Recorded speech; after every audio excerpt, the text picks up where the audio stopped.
ардақты ағайын. Ассалаумағалейкум қазақ елі. Ән мен әншіге қош келдіңіздер.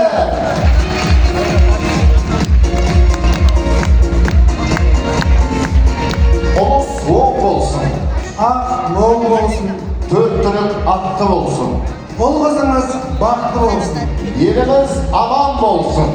тыныш бейбіт заман болсын. Сен ана негізі андай тілек бата жақсы ғой негізі. Біз екеуміз тұрып алғанда тілек айтып жақсы жатқан жоқпыз.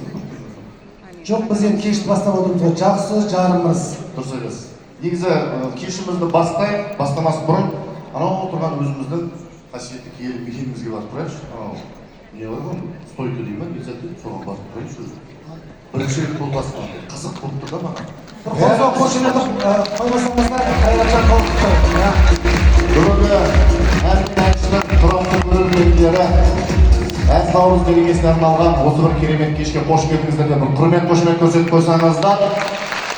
Бүгін енді шынымен ерекше керемет кеш бүткіл түркі әлеміне ортақ әз наурыз мерекесіне арналған осы бір 25 жылдық тарихы бар ән мен әнші сіздермен бірге наурызды бірге қарсы алайық.